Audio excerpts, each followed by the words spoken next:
한국기술개발협회 박태준입니다. 오늘 제가 할 이야기는 크라우드 펀딩과 R&D라는 주제로 방송 진행할 것이고요. 일단은 제가 재미난 얘기를 하나 해드릴게요. 어제 제가 상담했던 얘기인데요. 어제 부천에 있는 한 업체를 방문했습니다. 이제 그 업체를 소개시켜 주신 분은 보험 하시는 분이었어요. 보험 하시는 분인데 이제 제가 이제 갔던 그 업체를 5년 동안 계속 이제 그 옆에서 코칭하면서 컨설팅을 하셨던 분인데, 이제 뭐 아시겠죠? 보험 하시는 분들 보통은 이제 기업 융자나 대출 같은 거 받아주고 나서 보험을 받으시잖아요. 이분이 그래서 이 업체로부터 보험을 많이 받으셨어요. 뭐 많이 받다 보니 대출을 쪽쪽 받으시는 거예요. 대출을 받을 수 있는 걸 최대한 받은 거죠. 그래서 특허담보대출도 받으시고, 네, 예. 벤처 확인도 받으시고, 이노비주 확인도 받고 다 받으면서 엄청난 돈을 다 받아요. 그 대출 받으면서 자본금이 10억짜리 회사인데 대출금이 30억이에요. 더 이상 대출이 안 나오는 회사였습니다. 이 회사의 그 개발하는 아이템이 너무너무 좋았어요. R&D를 할 만한 아이템이 너무너무 좋아서 제가 이제 R&D 컨설팅을 좀 해보려고 하는데요. 문제는 이 업체가 지금 운영자금이 전혀 없는 거예요. 자본금 10억짜리가 이제 대출을 30억을 받아놓으니 매달 버는 돈의 대부분이 이자로 나가고 있는 거죠. 그래서 이제 뭔가 하기가 굉장히 어려운 거죠. 추가 대출도 안 되고 뭔가 신제품을 만들지 않으면 수출도 안 되는 상황인데 어떻게 하면 좋을까를 고민하다가 저를 찾아온 거고, 제가 그래서 만나서 얘기를 하려고 했는데 R&D 과제를 어떻게 하면 되는지에 대한 설명을 쭉 드렸더니 R&D 해본 적이 있으시더라고요. 해본 적이 있으신데 필요한 자금이 한 5억 정도 필요하시다고 하셔서 개발비 5억짜리 과제를 한번 해보자라고 말씀드렸더니 어떤 얘기를 하시냐면 민간 부담금을 낼 만한 돈이 현재 없으시다는 거예요. 보통 여러분들 그 협약을 할 때 로드맵을 작성하잖아요. 그죠? 기업체 추천 로드맵을 작성하는데 초기에 그 저희가 벤처 확인을 받으면서 꼭 하는 것 중에 하나가 마이너스 통장을 만들죠. 마이너스 통장을 만드는 이유가 뭘까요? 나중에 과제가 선정이 되게 되면 자기 부담금을 낼 돈이 있어야 해요. 그죠? 자기 부담금을 낼 수가 없으면 과제 선정이 돼도 협약을 할 수가 없고, 협약이 되지 않으면 자금을 못 받죠. 네. 못 받기 때문에 이제 그 자기 부담금을 낼 수 있는 시드머니를 만들어 주자는 의미에서 저는 벤처 확인을 꼭 넣어서 보증서를 받아서 마이너스 통장을 만들어 놓고 있는데, 어제 만났던 제 업체는, 그 업체는 2001년 창업법인이어서 이미 벤처를 2001년에 받아서 계속 연장을 계속 잘 하고 있더라고요. 그래서 2020년까지 벤처가 나와 있는 상태고, 그걸로 계속 마이너스 통장을 쓰고 있는 상태고, 네. 그래서 내년에는 이제 더 이상 이제 담보 대출이 안 되기 때문에 연구소 벤처 받아야 하지 않을까 싶은데, 시드머니가 굉장히 운영 자금이 되게 급하다고 말씀하시더라고요. 그래서 제가 이제 고민하다가 신제품 개발 자금은 R&D 과제를 풀 수 있으나 운영 자금 어떻게 하면 좋겠느냐라고 해가지고 이제 같이 고민하다가 결국에 했던 얘기가 바로 크라우드 펀딩이라는 얘기를 했습니다. 예, 오늘 그 크라우드 펀딩에 대한 얘기를 할 겁니다. 네. 이제 그 말씀드린 것 뒤에 나오겠지만 이 회사는 창업한 7년이 넘었고요. 그러니까 보통 크라우드 펀딩은 창업한 7년 이내의 기업들이 할 수 있는 건데, 창업한 7년이 넘었지만 이 회사는 벤처가 있기 때문에 7년이 넘었어도 크라우드 펀딩을 통해서 자금 조달이 가능합니다. 채권 발행하는 것도 가능할 거고, 주식을 발행해서 지분 투자하는 것도 가능합니다. 근데 이 업체는 장기적으로 코스닥 상장을 하는 게 목표이기 때문에 크라우드 펀딩을 통해서 코넥스 상장을 하는 것을 검토해보고 계시더라고요. 그래서 대표님이 크라우드 펀딩을 너무너무 잘하고 계셨는데 어떻게 시작해야 할지 몰라서 고민하고 있던 중에 저를 만난 거예요. 그래서 제가 크라우드 펀딩에 대한 얘기를 해줬더니 크라우드 펀딩을 통해서 할 수 있는 걸 모든 걸 다 하고 싶다면서 지금 협약 신청서를 하고 협약 신청서를 고민하고 계십니다. 조만간 제가 협약을 할 것 같고요. 아마 이번 달 안에 협약을 할 수도 있을 것 같아요. 늦어도 다음 달 뭐 정도? 아직 급한 상황은 아니기 때문에. 제가 이 말씀 왜 드리냐면요. 이제 크라우드 펀딩이라는 게 당장 저희가 배운 R&D하고는 좀 거리가 있는 게 아닌가라고 생각하시는 분이 많이 계시는데요. 실제 업체 상담하다 보면 더 이상 그 R&D만 가지고는 답이 안 나오는 그런 회사들이 있습니다. 그래서 그때 약간의 서비스로 이길 수 있는 크라우드 펀딩이라는 얘기를 좀 알고 계시면 많은 도움이 되지 않을까 싶어서 제가 강의를 매달 하고 있고요. 오늘도 그 강의입니다. 네. 한번 시작해 볼게요. 네.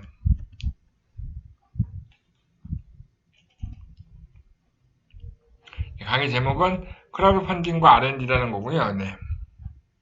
강의 목표는 밑에 노란색 글씨 있죠. 여러분들이 관리하는 멘티 기업들이 크라우드 펀딩을 활용할 수 있도록 정보를 제공하시라고 이 강의를 하는 겁니다. 이 컨설턴트가 제공하는 이런 정보를 가지고 이 사람들은 잘 따라오는 거는데 이 크라우드 펀딩이라는 걸 알려줌으로써 여러분들도 수익 창출에 도움이 됩니다. 어떤 식으로 창출에 도움이 되는지는 뒤에서 한 번 더 말씀드릴게요. 기업은요, 자금이 무조건 필요해요. 제가 이제 만나본 기업 중에 자금이 필요 없다고 하는 분은 한 번도 본 적이 없어요.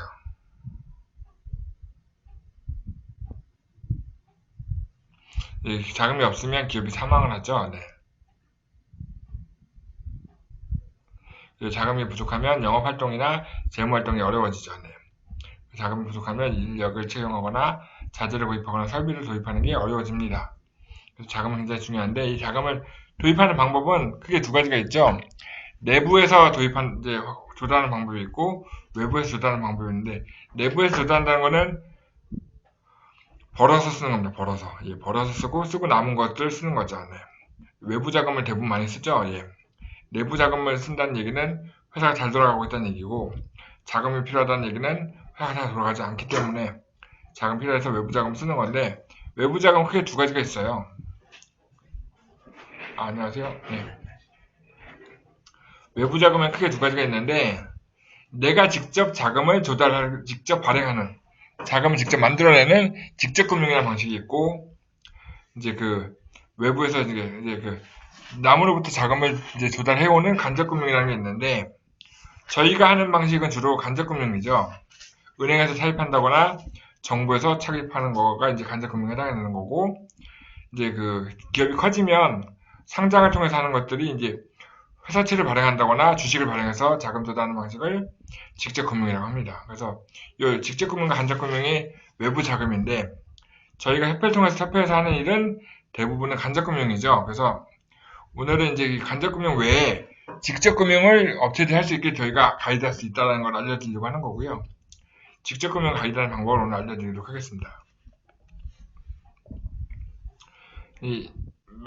매달 하는 얘기인데요. 크라우드 펀딩을 이해하기 위해서 재미난 얘기를 하나 들으셔야 해요. 미국에 한 도너츠 가게가 있습니다. 미국에 굉장히 오래된 도너츠 가게가 있었는데 되게 조그만 동네에 있는 도너츠 가게다 보니 동네 사람들이 늘 여기 와서 빵을 사 먹었고 도너츠 사 먹었는데 주로 와서 사 먹던 분들이 대부분 경찰분들이었대요. 경찰분들이 동네 순찰하다가 짬이 나면 와서 도너츠 먹으면서 담배도 피우고 커피도 마시면서 동네 사람들과 이야기도 하고 교대도 거기서 하고 막 이렇게 하면서 약간 이제 사랑방, 우리나라 치면 동네 미용실 같은 그런 공간이었던 곳인데 어느 날 이 도너츠 가게 바로 맞은편에 던킨 도너츠가 들어온 거예요. 던킨 도너츠가 딱 들어오면 이 도너츠 가게는 어떻게 되겠습니까? 위원님? 조금 판매가 좀 잘 안 되고 있습니다. 많이 안 되고요. 예. 가게를 문을 닫아야 할 정도로 굉장히 힘든 상황이 발생한 거예요. 그런데 이 도너츠 가게는 도너츠가 맛있어서 간 것도 있지만 사실 사람들이 정으로 간 거예요. 정으로. 동네 동네 사람들 거기 가면 동네 사람 다 있었고 주인 아저씨하고 아줌마하고 되게 친했고 동네에서 어떤 일이 돌아가는지 거기 다 들을 수 있었기 때문에 경찰들이 꼭 갔고 경찰들이 거기 있었기 때문에 민원이 있는 사람들이 거기 갔던 거죠. 근데 어느 날 갑자기 이 도너츠 가게가 어려워지면서 문을 닫는다는 소문이 딱 돌자마자 제일 먼저 나선 게 바로 경찰들이었어요. 자기네가 쉴 수 있는 공간이 없어진 거잖아요. 그죠? 물론 던킨 도너츠 가서도 쉴 수 있었겠지만 아무래도 대기업이 운영하는 그런 데 가서 쉬기는 좀 쉽지 않잖아요. 그래서 여기 좀 살려보자 라고 경찰들이 이제 십시일반에 돈을 모아서 살려보자고 마음을 모은 겁니다.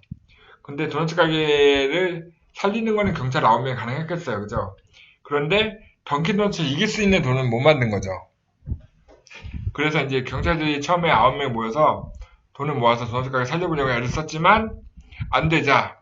이 경찰들이 다음에 이제 한 개의 차선책이 뭐냐면 바로 모금을 하러 다닌 거예요. 동네 사람들한테. 야, 너 여기 도넛 가게 자주 가던 곳이잖아. 여기 살려야지 않겠니? 라고 하면서 공감대를 형성을 하면서 우리 여기 같이 한번 살려보자 라고 설득을 하고 다닌 거죠. 9명의 경찰로는 안 됐는데 동네 사람들이 십시일반 하다 보니 여기가 살아난 거예요. 돈을 모아서 살려냈고, 그냥 살려냈으니까 이게 뭐 그냥 살린 걸로 끝난 게 아니라 이 도넛 가게의 주인이 된 거죠. 온 마을의 주민들이. 그래서 이 그 사진에 보면 도넛 가게 간판이 바뀌어 있죠. 캅스앤 도넛이라고 경찰과 도넛이라는 이제 브랜드로 바뀌면서 이 경찰들이 이 도넛 가게 주인이 됐고, 여기에 투자했던 지역 주민들한테는 할인 혜택도 있었고, 이 지역 주민들이 생산하는 밀가루를 사다가 도넛을 만들었고, 이제 그 지역 주민들이 있는 학교에는 도넛을 싸게 갖다 주고 뭐 이런 식의 소통이 있어지면서 이 빵집이 다시 살아났고요. 지금은 이 도넛 가게가 미국에서 프랜차이즈로 꽤 유명해진 프랜차이즈가 됐어요. 이 스토리를 기억하고 계시면 크라우드 펀딩을 이해하기 굉장히 쉽습니다. 이제 만약 어떤 조그만 스타트업 기업이 있는데 그 기업이 되게 잘 되면 좋을 것 같은 그런 기업이 있는데 그 기업이 어려워지면 누군가가 나타나서 여기 한번 살려보자 라고 하는 사람이 생길 거고요. 그죠? 근데 그 사람들이 자기 돈 받고 안 되면 주변에 있는 다른 사람들한테 같이 살리자고 얘기할 수 있는 거죠. 이게 바로 크라우드 펀딩의 핵심입니다. 요걸 가지고 만든 게 이제 크라우드 펀딩이라는 거고요. 이 크라우드 펀딩이라는 게 앞에서도 얘기했지만 이제 우리 위원님들이 외부에 나가서 업체 상담하다 보면 어떤 일이 생기냐면요. 정부 대출이나 정부 R&D로 도저히 답이 안 나오는 회사들이 있어요. 대출을 받을 만큼 다 받았던가 R&D 하기에는 너무 조건이 안 좋다거나 당장 먹고 살 만한 돈이 없는데 그래서 몇 달 뒤에 하는 R&D는 할 수 있는 여력이 안 되는 경우 그때 우리한테 뭐라고 해달라고 하죠. 어떻게든 방법을 찾아달라고. 근데 우리는 뭔가 선생님이잖아요. 그죠? 코치인데 뭔가 방법을 알려줘야 하지 않겠습니까?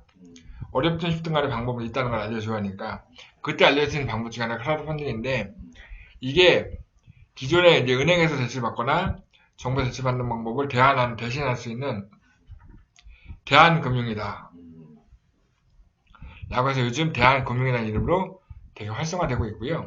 정부에서 이제 크라우드 펀딩을 통해서 많이 투자 받으라고 이제 계도하고 있어요. 왜냐면 크라우드 펀딩이라는 거는 말 그대로 군중이 투자하는 거거든요.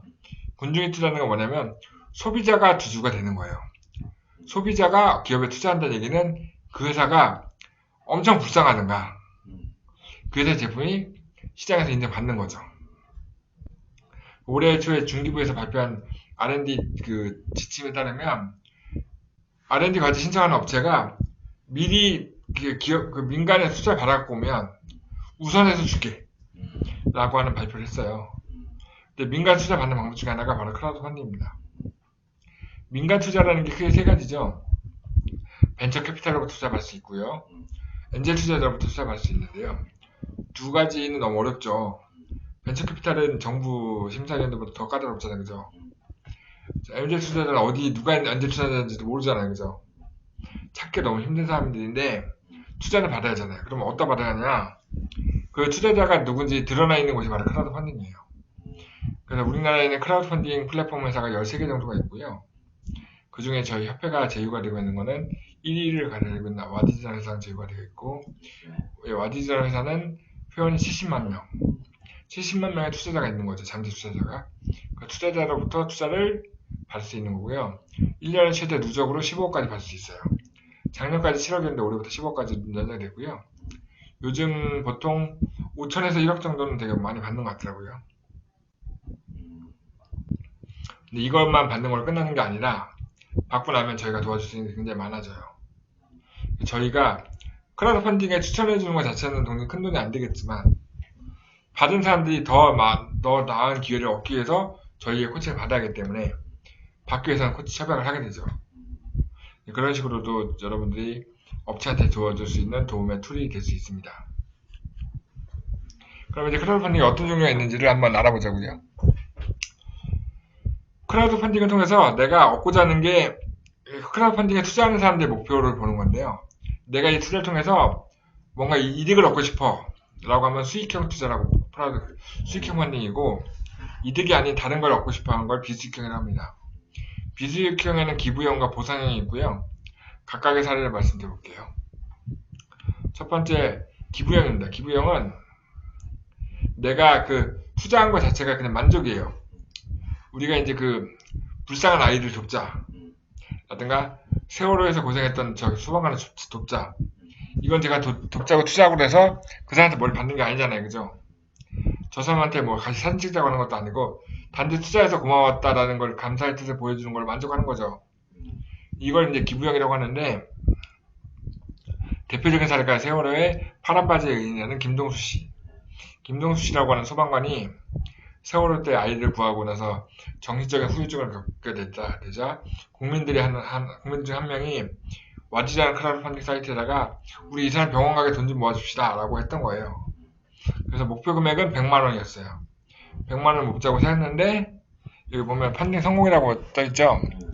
877만원이 모집이 됐으니 목표했던 금액의 877%가 성공이 된 거죠. 근데 여기 참여한 사람들이 319명이에요. 319명 투자자가 아니고 319명 서포터입니다. 서포터란 말이 뭐냐면, 아까 제가 캅스앤도너츠 얘기했잖아요. 캅스앤도너츠의 캅스가 서포터입니다. 서포터는 뭐냐면 투자를 하는 걸로 끝나는 게 아니고, 투자를 하고 다른 사람들 투자를 하고 알리고 다니는 거예요.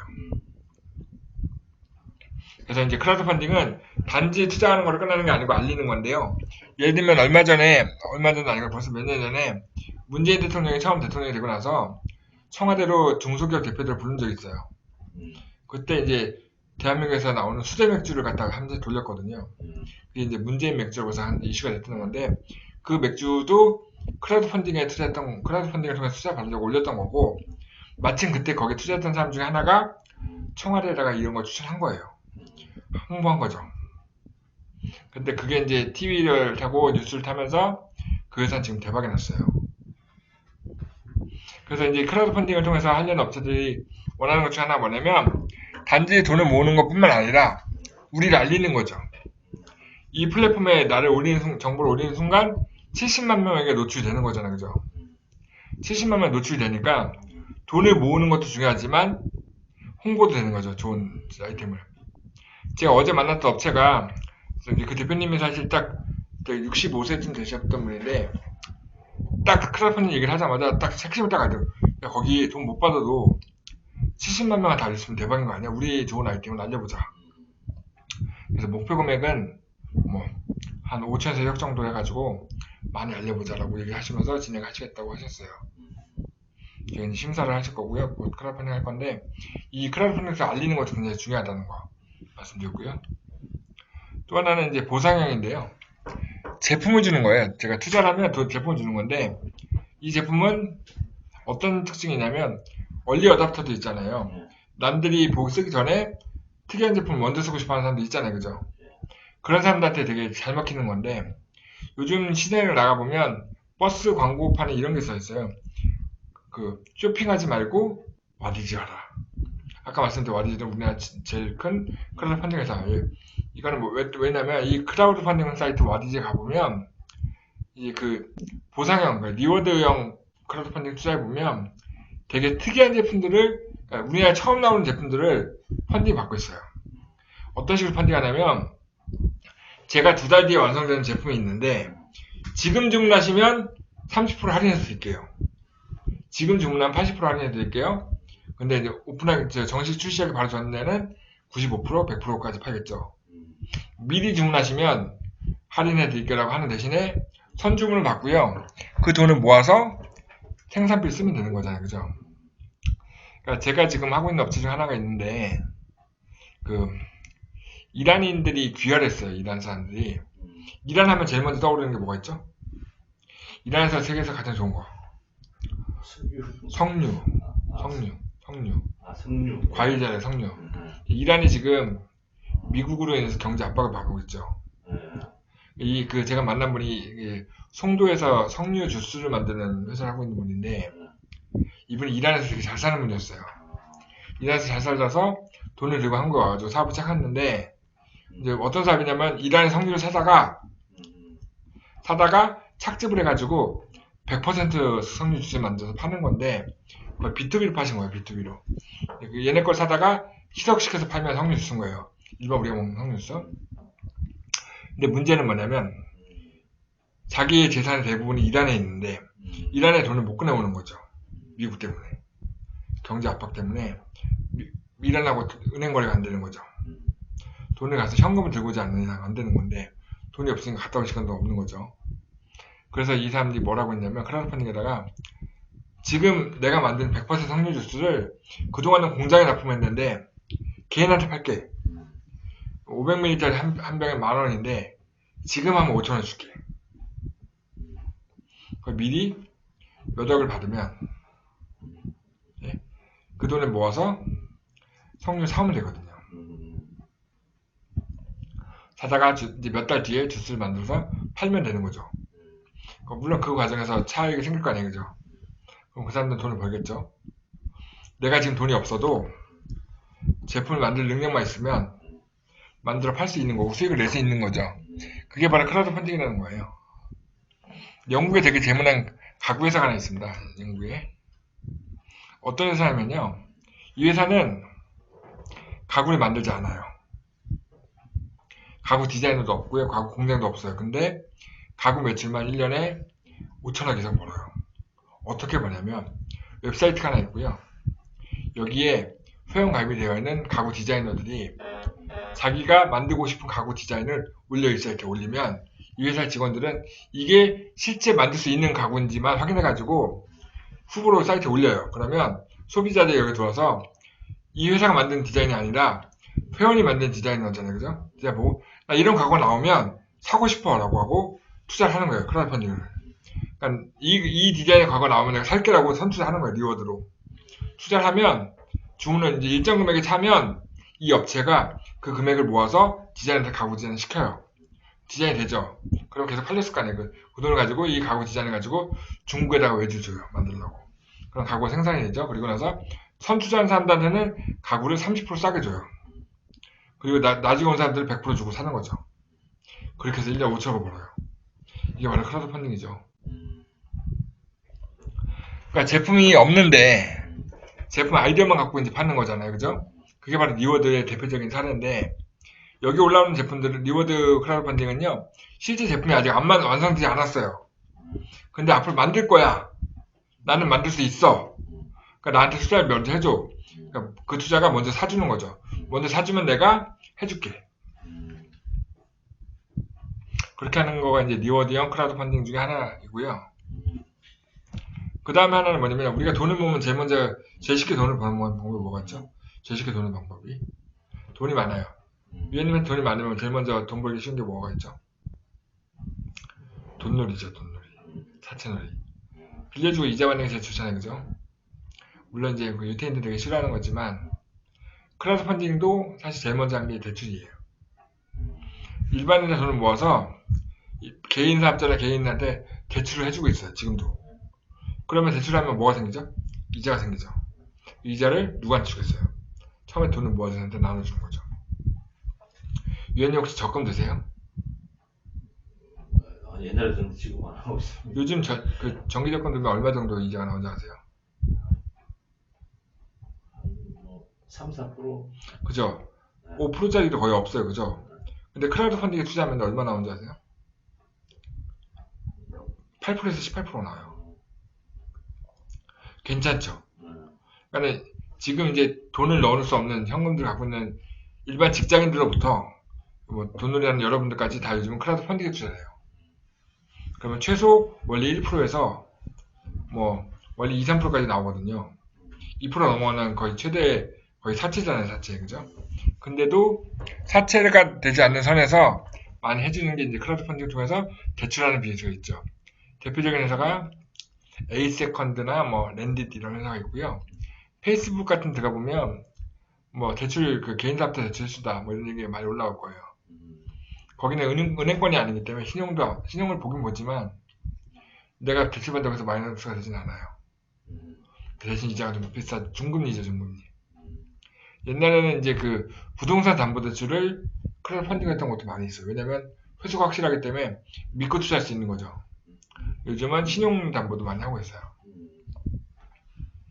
돈을 모아서 이자 놀이하는 크라우드 펀딩도 있다.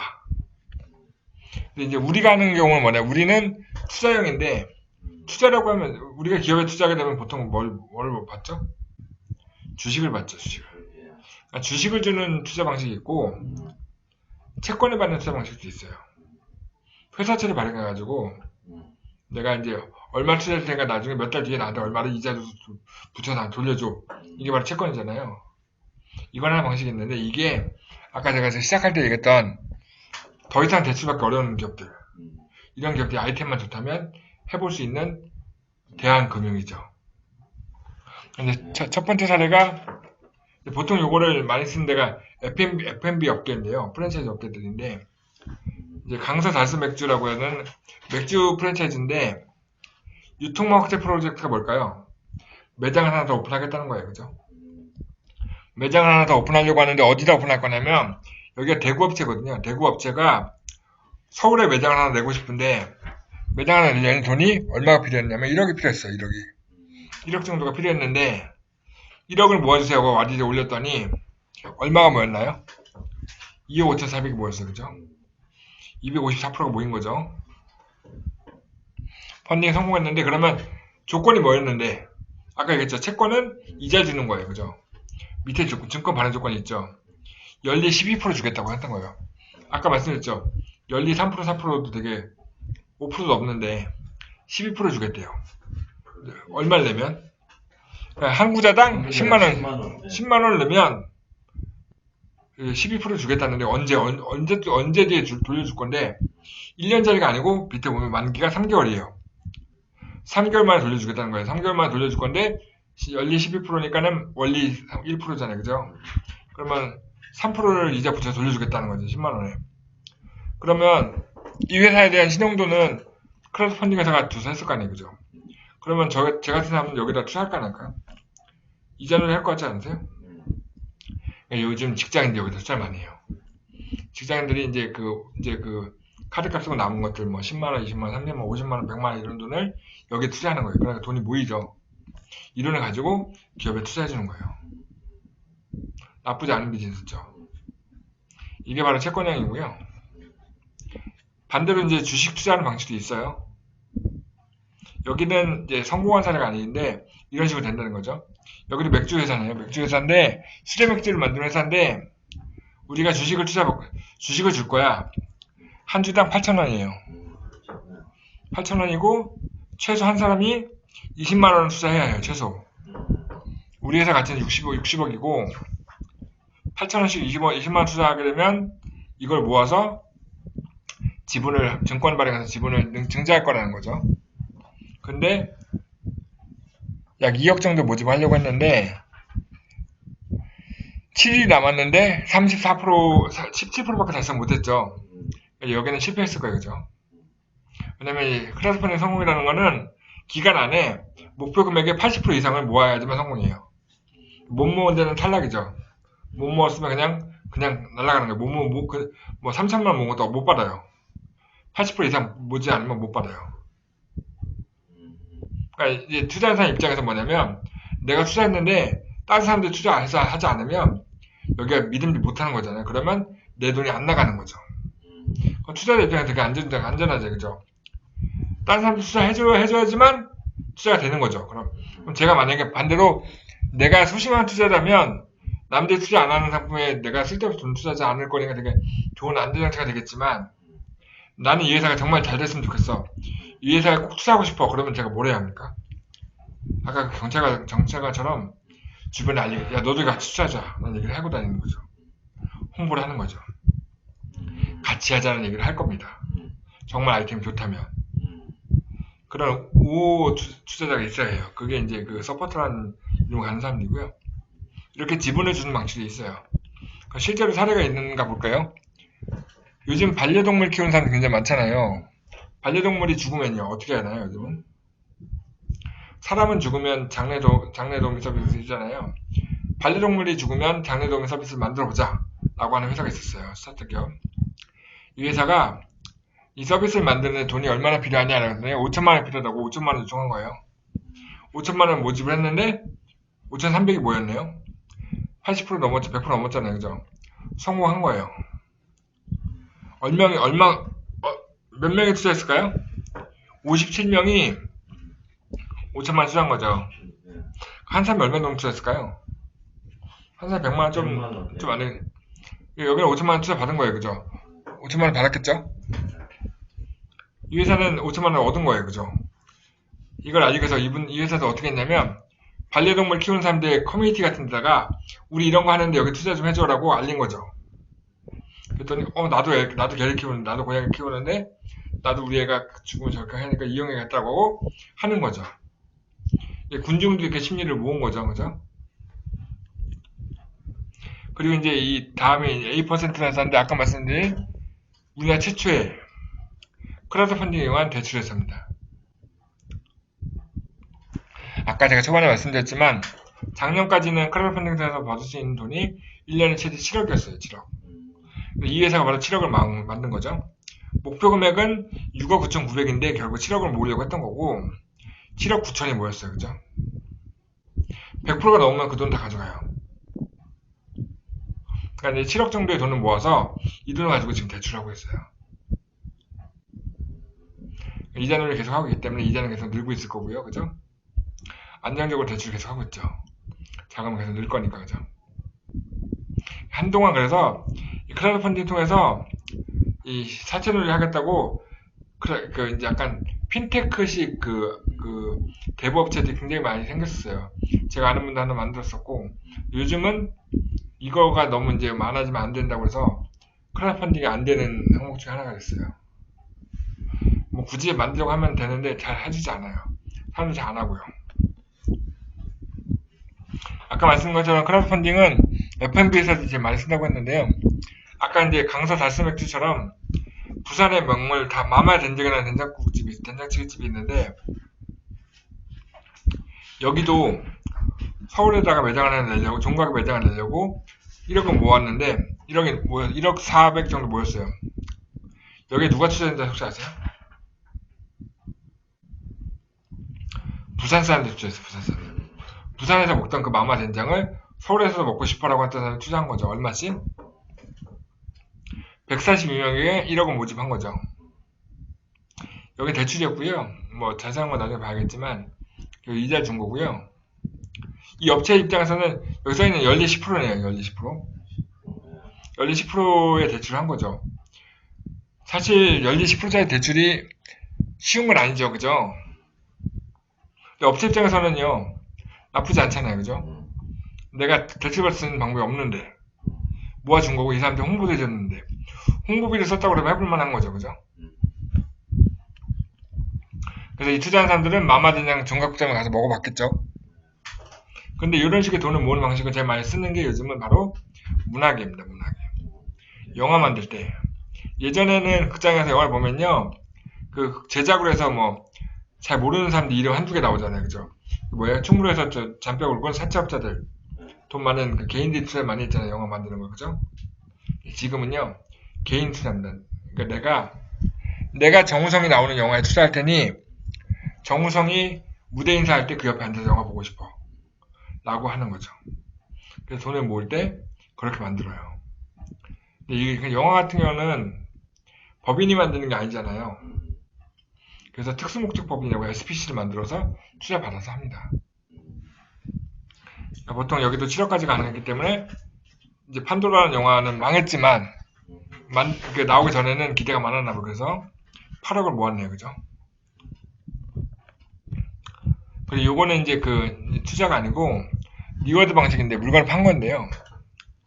어떤 디자이너가 캐리어라 백팩을 되게 멋있게 만들겠다. 만들 테니까 미리 좀 사줘. 라고 얘기한 거예요. 근데 이게 성공을 했어요. 얼마, 몇 퍼센트가 성공했나 보세요. 3만 퍼센트가 성공했어요. 3만. 목표 금액이 3만 프로가 성공했다는 거는 이걸로 15억 원어치 판 거예요, 미리. 물건을 보기도 전에.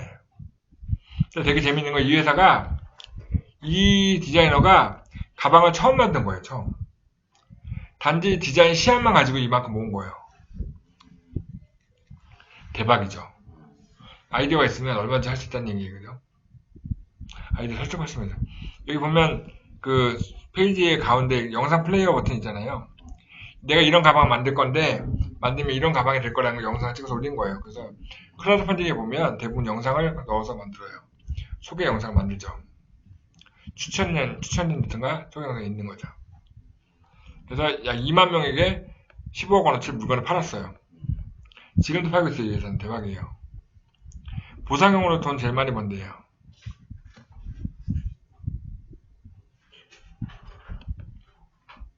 그리고 아까도 얘기했지만 반려동물 관련된 아이템들이 되게 잘 먹히고 있어요. 왜냐면 반려동물을 키우는 사람들이 늘고 있기 때문에. 그래서 이제 반려동물 전문 이제 비즈니스 스타트업들이 많이 생겼는데 여기도 리워드 방식으로 했던 거예요. 개나 고양이를 목욕시키고 나면 말리는 거를 그 개집이나 고양이 집에 넣으면 집 안에 드라이어가 있어서 싹 말려주는 거예요. 집에 들어갔다 나오면 말리는 거예요. 그래서 주위 드라이하우스라는 걸 만들었는데 얘가 1000% 이상이 팔렸죠. 안녕하세요, 상남자님. 네. 그래서 얼마가 있죠? 2억 원 정도의 물건이 팔렸네, 그죠? 이런 것도 괜찮아요, 되게. 그러면 이거 누가 할 수 있느냐? 아무나 모집할 수는 없겠죠, 그죠? 나름대로 우리가 R&D 할 때도 자격 조건이 있잖아요. 크라우드 펀딩도 모집할 수 있는 자격이 있습니다. 첫 번째는 업력 7년 이내에 비상장 주식회사. 법인이어야 해요. 그러니까 주식을 발행하려면 법인이어야 하잖아요, 그죠? 개인 사업자는 리워드는 가능해요. 리워드 방식, 그러니까 보상형은 개인 사업자가 아니고 개인도 가능해요, 개인도. 옛날에 어떤 게 있었냐면요. 요즘은 좀 안 먹는데 옛날에 커피를 뭐 이렇게 내리는 방식 있잖아요. 집에서 먹는, 내려 먹는 방식. 드립커피. 예, 드립커피. 드립커피를 만들어가지고, 마을 기업 같은 데 만들어갖고, 지금 한 3병을 주면 한 달에 얼마를 내면 매주 한 병씩 주문해 보내주겠다 이런 걸 해가지고, 커피숍에서 드립커피로 많이 했어요, 리워드를. 요즘 그런 거 되게 많이 하죠. 리워드가 좋은 아이디어 상품이 있으면 리워드를 해보고, 근데 우리가 만나는 기업들은 대부분 정부 자금이 필요한 업체들이니 이제 법인이실 거고, 그죠? 창업한 7년 이내에 그 비상장 주식회사면 이런 리워드 방식도 투자형 크라우드 펀딩도 해보면 좋겠다라는 얘기인데, 그러면 7년 넘은 회사 어떻게 해요? 7년 넘은 회사는 벤처를 받았거나 벤처나 이노비즈, 메인비즈나 사회적 기업 인증을 받으면 7년이 넘어도 가능합니다. 제가 어제 갔던 업체가 2001년 법인이어갖고 7년이 넘었잖아요. 근데 걔네가 벤처와 이노비즈 받아놨더라고요. 그래서 크라우드 펀딩이 가능하다고 했더니 자기네 안 되는 줄 알았대요. 가능하다는 얘기니까 너무 좋아하더라고요. 7년 넘은 기업이 자금 조달 방법이 없다 그러면 저희가 벤처 받아주고 크라우드 펀딩 시키면 돼요. 물론 크라우드 펀딩도 무조건 다 되는 건 아니에요. 군중대 심리를 어느 정도 자극해서 펀딩에 성공해야지만 되는 거죠. 아까도 말했지만 17%에서 실패하는 업체도 있잖아요. 그죠? 어떤 업체는요, 한 명한테 투자를 못 받는 경우도 있어요. 그런 아이템을 하면 안 되는데, 그거는 저희가 고민할 건 아니죠. 어차피 크라우드 펀딩 회사들이 펀딩 모아놓고 자기네가 수수료 뛸 거니까 걔네들이 해야 되니까 우리는 소개만 시켜주면 되는 거예요. 근데 이게 되느냐? 그럼 안 되는 업종이 있냐? 아까 말씀드렸잖아요. 이걸 중에서 대부하는 사람이 너무 많아지다 보니까 금융업이나 보업은 하지 마. 부동산도 안 돼. 숙박업 음식업도 안 돼. 무도장, 나이트클럽도 안 돼. 골프장, 스키장도 안 돼. 게임업체도 안 돼. 게임방도 안 돼. 개인 서비스도 안 돼. 단순 제조도 안 돼. 그러니까 인형 눈깔 붙이기 이런 건 안 된다는 거예요. 그죠? 그런데 아까 했던 A 세컨드처럼 핀테크가 되면 될 수도 있어. 공익 목적의 부동산이면 될 수 있어요. 공익 목적의 부동산이 뭘까요? 에어비앤비는 부동산 공유하는 거죠. 그런 공유 부동산은 되는 거죠. 어떤 일이 있었냐면요. 제주도에 다자요라는 회사가 있어요. 다자요. 제주도에요. 빈집이 되게 많대요. 요즘은 제주도 집이 없어서 못 갔는데 빈집을 그러니까 이제 안 사는 집 있죠. 안 사는 집을 이 다자요 회사가 이제 매입을 해가지고 매입을 하든가 10년간 임대를 해가지고 리모델링을 싹 한 다음에 에어비앤비 렌탈을 돌리는 거예요. 수익이 발생하겠죠. 이제 그러려면 일단 매입을 하거나 임대하는 비용이 필요하잖아요. 인테리어 비용이 필요하고. 그걸 크라우드 펀딩을 받은 거예요. 집 한 채 1억에서 5천 정도 모아서 파주고 나서 3년 정도 발생하는 그 수익을 투자한 사람한테 나눠주고 투자한 사람들 거기서 1년에 며칠 정도 쉴 수 있게 해주는 거죠. 제가 지금 컨설팅하고 있는 업체 중에 캠핑카를 만드는 업체가 있어요. 캠핑카. 그러니까 캠핑카는 우리나라 캠핑카는 뭐냐면 1톤 트럭 있잖아요. 1톤 트럭 하나를 사가지고 뒤에다가 이제 침대를 싣고 막 하는 거예요. 그런 캠핑카 만드는데 캠핑카 한 대 만드는데 차값을 포함해서 약 5천만 원 들던데요. 이 회사가 이제 크라우드 펀딩을 도전하고 있어요.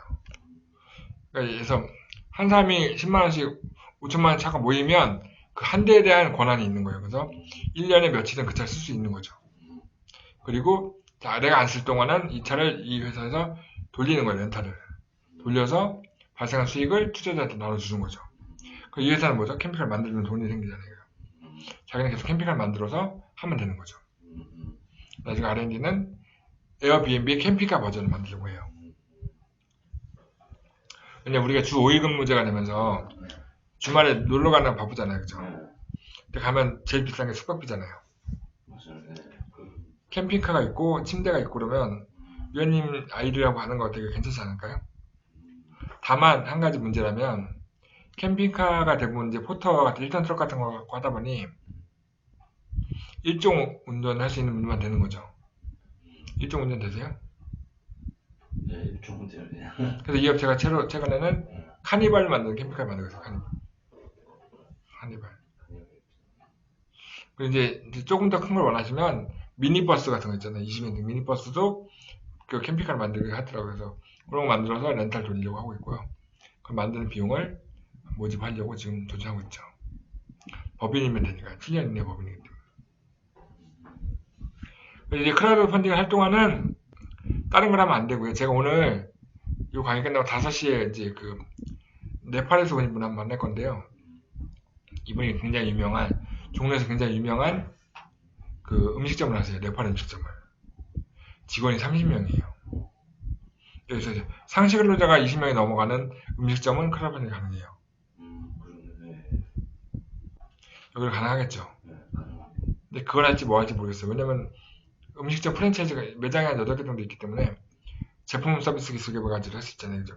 R&D도 할 수 있고 이것도 할 수 있는 거죠. 저희는 이것도 할 수 있고 이것도 할 수 있는데 뭘 할지는 그쪽 대표가 결정하면 되는 거죠. 다 해봐야겠죠.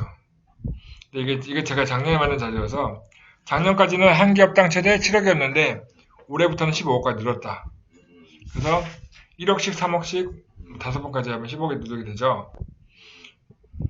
그리고 이제 올해 작년에 되게 이제 크라우드 펀딩이 되게 유명했던 회사가 모에닉 게라지스라는 회사가 있는데요. 이 회사가 뭐 하는 회사냐면 옛날 갤러퍼 같은 차 있잖아요. 식차를 갖다가 뜯어가지고 리모델링을 싹 해가지고 새 차를 만들어내는 거예요. 근데 이 회사가 자기네 뭐라고 포장했냐면 수제 자동차 만드는 기업으로 만든 거예요. 근데 이제 완전히 자기가 부품을 다 만든 게 아니고 있는 차 갖다가 싹 고쳐서 새로 만들어서 새 차를 만들어냈다고 해서 수제 자동차 만드는 이 회사가 작년에 이걸로 7억을 모았어요. 올해 상장을 준비하고 있어요.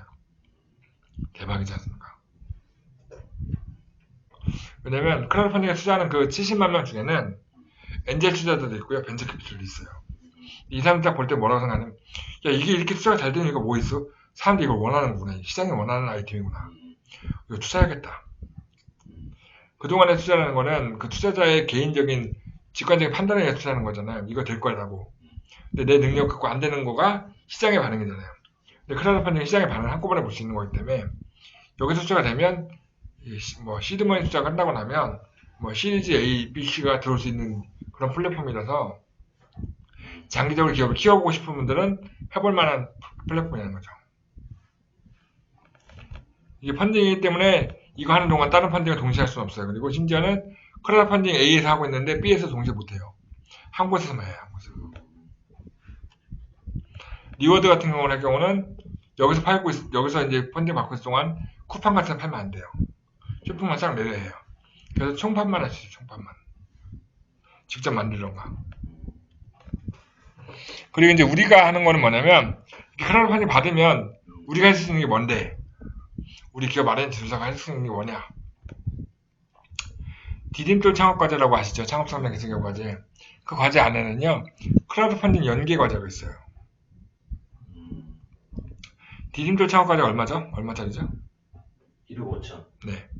크라우드 펀딩으로 되면요, 2억이 돼요.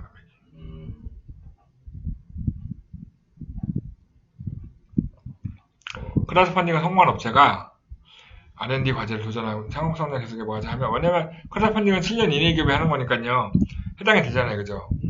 얘네가 하면 최대 2억까지 준다는 거죠. 5천만 원 더 받는 거죠. 별로야 라고 할 수 있지만 이게 왜 좋냐면요. 이 조건을 맞춰서 오는 업체 거의 없어요. 성공률이 높아요. 이제 보통 창업성장 기술교육 과제 하면 회차당 뭐 100개 업체 선정, 뭐 200개 업체 선정 이렇게 되어 있는데 이 크라우드 펀딩 연계 과제는 20개 업체 선정, 40개 업체 선정이에요. 그게 뭐냐면 그 조건에 맞출 수 있는 업체가 별로 없다는 거죠. 반대로 조건에 갖출 수만 있다면 무조건 해야 하는 거죠. 그런 과제를 우리가 도와줘야 하는 거잖아요. 안에 지수사가 하는 거니까. 그럼 크라우드 펀딩 성공한 기업만 시청할 수 있게. 네. 그렇죠. 성공하면, 그러니까 해보라고 할 수 있는 거죠. 해보면 1억 5천, 어차피 1억 5천 할 건데 네가 만약에 성공을 먼저 했다면 2억짜리가 되는 거니까 똑같은 아이디어로. 근데 이제 사실 더 중요한 건 이겁니다. 크라우드 펀딩은 투자를 받은 거잖아요. 돈을 받았어요. 그죠? 근데 내가 또 R&D 해 귀찮아 이럴 수 있잖아요. 근데 정부가 그 민간에 투자 받은 업체한테 매칭 투자해주는 제도가 있어요. 매칭 투자. 엔젤 투자 매칭 펀드라는 게 있는데 여기에 이제 올해부터는 크라우드 펀딩에 투자 받은 것도 엔젤 투자 매칭 펀드로 줄 수 있게 해놨어요. 이 크라우드 펀딩에서 받은 돈의 1.5배에서 최대 2.5배까지 정부가 투자를 해줘요. 매칭 투자를. 문자가 아니고 투자를 해주는 거예요. 그러니까 이게 뭐냐면 크라우드 펀딩에서 5천만 원 받았으면 정부가 최소 7,500에서 그러니까 2억 5천까지 준다는 거죠. 최대 3억까지. 최대 3억 원 한도 내에서 1.5에서 2.5배 주는 거예요. 그냥 준다고요. 땡큐잖아요. 그죠? 이거를요, 저희가 코칭할 수 있어요. 이것 때문에 협회랑 협약을 해요. 크라우드 펀딩, 내가 1억 받고 끝나는 게 아니고, 이거 받으면 추가로 돈을 1억 5천 더 받을 수 있는데, 그러면 저희는 1억 5천 받은 거에 5% 받으면 되는 거죠. 이걸 해줄 수 있는 거죠, 저희가. 또 하나는 뭐냐면, 저희가 이제 컨설팅 하다 보면, 융자도 가능 받잖아요, 그죠? 융자가 중진공 대출과 직접 될 수도 있고, 신부나 기부를 통해서 보증을 받는 경우도 있잖아요, 그죠? 신부에서 하게 되면, 와지즈에서 받을 경우에는, 와지즈랑 신부가 협약에 제휴가 되어 있어서, 보증률을 0.3%를 낮춰주고, 보증 비율을 100%를 늘려준대요. 2배 주겠다는 거예요, 대출을. 신부의 경우, 와지즈에서 받은 경우는. 또 하나의 대출입니다. 중진공에 가면요, 신시장 진출 지원금이라고 하는 자금이 있어요. 지금은 자금이 없어요. 중진공에 자금이 없잖아요, 그죠? 정부 국회에서 이렇게 들어가서 추경 예산이 통과돼야 될 것 같은데 아마 지금 통과돼도 내년 후반이라 받을 수 있지 않을까 싶은데 여기서 이게 보통 어떤 자금이냐면요, 수주 계약서를 받으면 계약서에 적혀있는 금액의 80% 한도 내에서 80%까지 기업당 20억까지 주는 그 대출 자금이 바로 신시장 진출 자금인데 이 자금 내 항목을 보면 크라우드 펀딩 유치 기업은 3억 원 이내에서 운전 자금을 지원해 주겠다. 3억 원 이내에서 한도와 상관없이 대출이 필요한 업체는 크라우드 펀딩 받고 또 받을 수 있는 거예요. 보통은 K값이 안 나오면 안 되잖아요. 근데 크라우드 펀딩 성공을 하면 5천만 원 성공해도 3억을 받을 수 있어요. 대출을 해볼 만한 거죠. 그리고 이제 제가 어제 만났던 업체가 바로 이것 때문에 크라우드 펀딩을 생각하고 있는데 크라우드 펀딩을 하면 주식을 발행하는 거잖아요. 결국은 상장을 하고 싶은 거예요, 기업들이. 코스닥을 상장하려면 중간에 거쳐하는 단계에서 왜냐면 코스닥이 한 방에 못 가잖아요. 중간에 코넥스를 가게 되거든요. 코넥스를 가기 위해서는 크라우드 펀딩을 성공하면 돼요. 그럼 코넥스의 직상장이 가능하고, 직상장이 좀 불편하면 KSM이라고 코리아 스타트업 마켓이라고 하는 스타트업 기업들이 들어갈 수 있는 장외 시장이 있어요. 거기에 들어갔다가 코넥스 갈 수 있는 거죠. 원래 저희가 이제 상장한다는 걸 IPO라고 한다고 하죠. IPO. 네, 그래서 요즘 와디즈는 뭐라고 하냐면 WPO라고 해서 와디즈를 통해서 상장하다가 WPO라는 말을 써요. 그만큼 이제 기업들이 상장을 위해서 크라우드 펀딩 받는 업체들이 많이 늘고 있습니다. 마지막으로 그럼 어떻게 해야지 성공할 수 있냐? 크라우드 펀딩은 우리나라에서만 시작된 게 아니에요. 외국에도 있어요. 근데 우리나라의 특징은 투자형이 있는 거고, 외국은 리워드형이 많아요, 리워드형. 외국은 리워드형이 많은데, 대표적인 크라우드 펀딩 사이트가 킥스타터와 인디고고라는 사이트가 있어요. 거긴 주로 이제 우리나라 기업들도 요즘 많이 올라오지만, 외국에 있는 스타트업 기업들이 자기네 제품들을 보상형으로 올려요. 거기 가보면 되게 특이한 제품들 많이 있어요. 예전에는요, 우리가 새로운 사업 아이템을 찾을 때 어떻게 했죠? 미국에 가야 했고, 일본에 가야 했잖아요, 그죠? 지금은 인터넷에 보면 다 나와 있어요. 여기에 전 세계에 되게 특이한 제품 다 나와 있어요. 그래서, 평생교육원에 강지연 의원이 이제 IT 융복합 제품 아이디어 뭐 이런 강의를 하고 있는데, 그 아이디어의 상당수가 크라우드 펀딩 사이트에 나와요. 그래서 제가 이제 업체 컨설팅 할 때, 만들고자 싶은 아이템이 없을 경우, 크라우드 펀딩 사이트 외국 거, 킥스타터나 인디고를 좀 보세요라고 말씀드리죠. 반대로 그거는 우리 위원님들을 많이 봐두시면 아이디어가 많이 생겼을 거예요. 그리고 이제 킥스타터 같은 경우는 사이트에 1년에 한 7만 개 정도의 사이트, 이제 프로젝트가 올라오거든요. 펀딩 받으려고. 근데 그 중에 성공하는 업체는 약 30%, 실패가 70%. 근데 그 중에 70% 중에 한 명도 투자하지 않는 그 프로젝트가 10,000개가 넘어요. 그러니까 여기 올린다고 다 되는 건 아니에요. 단 킥스타터는 한 달 동안 방문하는 방문자 수만 500만 명. 우리나라의 와디즈는 총 회원수가 70만 명. 그러니까 규모는 차이가 나지만 올리기만 한다고 다 되는 건 아니다. 그래서 올리고 펀딩 성공하기 위해서는 다음에 4가지를 꼭 지켜라. 일단 우리가 이제 캡슐 도넛처럼 도넛 가격 얘기도 했잖아요, 그죠? 도넛 가격 얘기 들었으니까 그 경찰들 같은 역할을 해줄 수 있는 사람을 찾아야 해요. 투자만 하는 것이 아니라 투자를 홍보할 수 있는 사람들 찾아야 해요, 미리. 아까 이제 그 반려동물 관련된 투자 받았잖아요. 그 사람들이 이제 반려동물을 키우는 사람들의 커뮤니티에다 올렸잖아요. 그러니까 내가 이걸 올리면 어디다 홍보할 것인지를 미리 준비해야 해요. 어디다 알릴 건지. 예를 들면 아까 그 이제 부산에 있는 마마된장이라는 가게가 서울로 진출한다고 해서 펀딩을 신청했을 때 그 사람들은 부산에 있는 마마된장 단골분들한테 알렸겠죠. 우리 매장에서 이게 서울에 나갈 겁니다. 서울에서 드실 수 있어라고 투자 좀 해주라고 알렸겠죠. 그런 타겟 리스트를 미리 만드는 게 가장 기본입니다. 미리 투자할 사람들 만들어야 하는 거죠.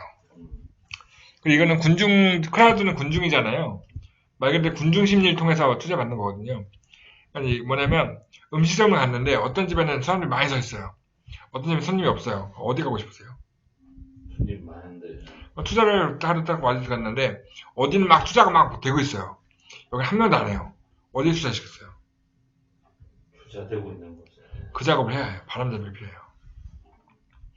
이제 제가 이제 펀딩을 하고자 하는 업체들이 있으면, 대표님 미리, 대표님 돈을 넣든, 뭐, 투자를 할 만한 사람들 미리 찾아서, 펀딩 오픈 시작하고 나서 이틀 안에 35% 성공시켜야 합니다. 그러면 사람들이 줄 서 있는 거 보고 따라 들 겁니다. 그게 성공 전략 중에 하나입니다. 그걸 많이 하죠. 이런 노력들을 해야지만 된다는 건데, 여기 이제 마지막 한 가지 더 말씀드리면요. 올해 말로 없어지는 게 있어요. 벤처하게 받는 방법 중에 중진공 대출 배출하고 기본 보증 벤처 없어진다는 얘기 들으셨죠?